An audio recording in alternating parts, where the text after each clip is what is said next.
So as you begin to build an ad, what happens is over on the right-hand side, you'll see a little gray box that's called the estimated reach.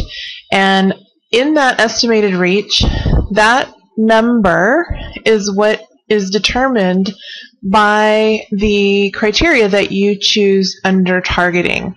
So you can target by everywhere or by a specific state, city, or zip code, which is fabulous. Really a handy tool for people who are trying to market locally or figure out, exactly how many people are in their target market. So if we look at putting together a target of somebody who is 25 years or older, who lives in San Jose, California, and who is a small business owner, then the Facebook ad targeting will tell us that there are just a little bit over 20,000 people that fit that criteria on Facebook, which is fabulous. I don't need to reach 20,000 people, but I wouldn't mind having a chunk of that, a very small chunk of that for my clientele. So this is really a great way to figure out who's in your target market. The next thing you want to do is take a look at your Facebook fan page. And when you look at your page as your page, so you can look at your page as yourself, as your personal self, or as the business admin. And right now I've changed it so that I'm looking at my page as the Word Chef.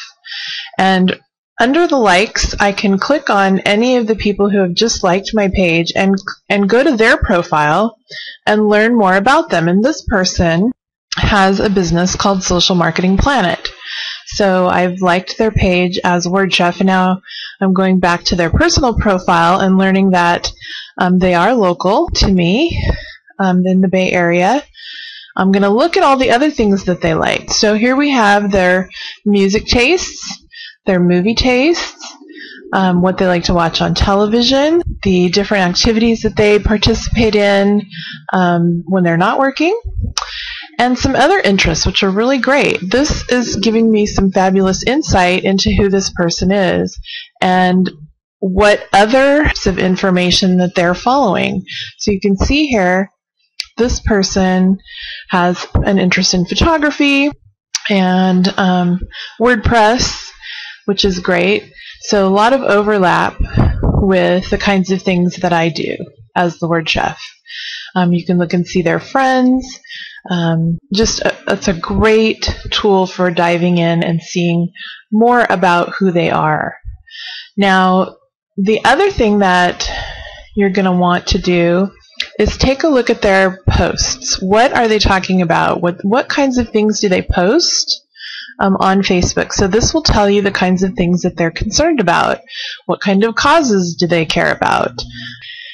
And then if we take a look into one of the other things that I do as a side note is send everyone a message, a welcome message from myself. Now you have to do this as your personal profile. You can't do it, the message can't come from the Word Chef. It has to come from Taya. So I had to change what I was doing there so I could access the message button. But now I can send Steve a message and say, hi, welcome, thank you for liking my page, and I'd love for you to come back and share some links with our fans on the wall. Here's the link. And this is the kind of thing that I do for just about every single person who likes my page. I think it's a really great way to try and start building that relationship. I'm going to mention also that I look forward to learning more about what he does over at Social Media Planet, because when you personalize it like this, then it does not seem like a form letter. We definitely don't want people to feel we already get enough form letters, right? Let's make this as personal as possible.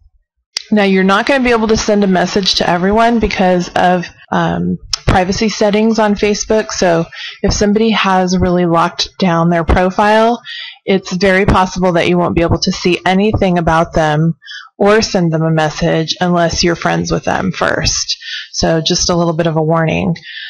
But I'm going to send this message, and probably about 1 out of every 10 that I send, I get something back, and so I do begin to deepen those relationships, which is fabulous. Okay, now we're going to go back to our page, and we're going to take a look at the insights. And one of the things that is really important is the amount of reach that you have. How many of your posts are actually being seen by the people who follow you? Typically, Facebook will tell you that's going to be somewhere between 9 and 16% of the people who follow you will actually see your posts. But this lovely little chart is going to give you the statistics on the reach that you had for each of your posts. And you can dive in a little bit deeper and see, what happened. Now, in this particular case, this one had a huge reach, but that's because I was paying for it. See that green bar? That says paid. So I had an ad going, and that's telling me how many people actually saw my ad. The different little blurbs there are going to tell you, how many people have liked it and commented and so forth. What we want to know is what's working and what's not working. So if you sort your list by virality, it will give you the most viral items at the top of the list. And this particular post was a questionnaire or a poll. And those always, for me at least, seem to get the most engagement. The more engaged people are with your posts, the longer they're going to stay out there, and then it's kind of like a vicious circle. The more they stay out there, the more people engage, and the more people engage, the longer it stays out there. So this is called EdgeRank. This is the algorithm that Facebook uses to share information. So they determine, what's shareable based on that algorithm. And the more that your stuff gets shared, the more important it is deemed to be by Facebook, and then it will get shared more. So that's what we want to do. But in terms of market research, we want to use these statistics so that we can see what kinds of things people care about and what they comment on, right? Because a huge part of market research is really just listening. It's keeping your eyes and ears open, and every once in a while asking a really good question. So in terms of a market research tool, Facebook is going to be phenomenal for you, especially if your ideal customers are on Facebook, which I would pretty much say you've got to have at least some there because of the depth and breadth of Facebook now. In terms of reach and virality, again, this is going to give you some demographics. It's going to tell you who's really most engaged with your information and what is happening there. So you can look at who you're reaching according to just your organic stuff, your paid stuff, and the stuff that other people are sharing with and about you, right? And you can look at all of that by date.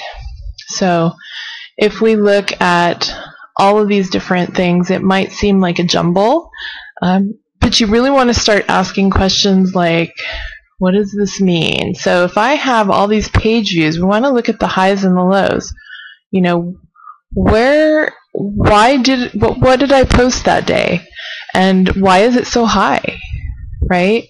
So look at those kinds of things to see what's working and what's not working, and then try to do more of what's working and less of what's not working. Now, in terms of asking questions and listening, the thing that is huge in terms of market research is understanding what people's pain points are with regard to your product or service. So, for me, my thing is to find out what is keeping people from getting their marketing done. Is it because they don't know how to do it? Is it because they don't have enough time to do it? Is it because they don't have enough money? Right? There's all these reasons why people aren't getting their marketing done. And I will ask a question using the Facebook polling option on the fan page probably about once every quarter, just to see what people say. And it's funny how it changes from quarter to quarter. Now here I'm looking again at another person who has liked my page. I can see what she subscribes to, all the different profiles that she subscribes to, and this is important because I want to see who she is following. What kinds of things are important to her, right? Because all of these people have a particular message that's unique to them. And if I can look at who those people are, that's going to really give me a lot of good insight. The other thing, and I'm not showing it here, but if you can find the person's website and go there from here, you can see, you know, what do they, like for me, I want to see how well they're marketing themselves. Are they kind of in need of some messaging help? How far along are they in terms of their business life cycle? Does it look like they've been in business for a long time? Or did they just get started? You know, all of these things are really, really important. The other thing that you can use Facebook for, which will help you find people you're not connected to yet, is to search by topic and find different groups, different pages and different groups that people belong to. One of the things that I know about my ideal customers, they generally are women solopreneurs. So if I type in women solopreneurs into the search box up here in Facebook and then click see results, you'll see that we have all these different search filters over here, right?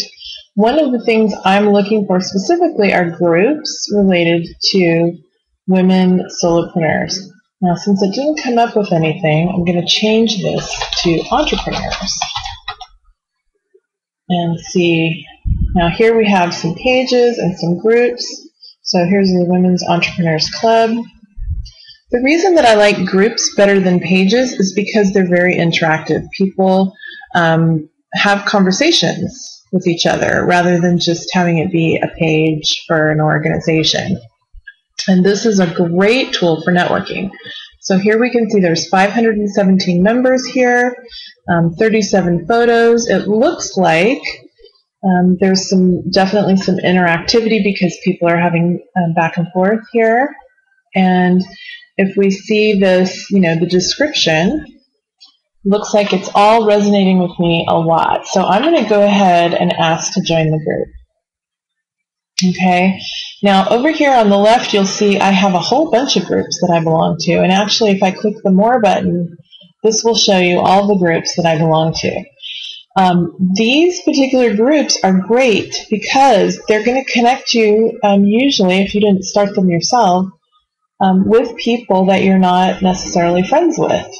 So it's a great networking tool, a great market research tool. I highly recommend that you try it out.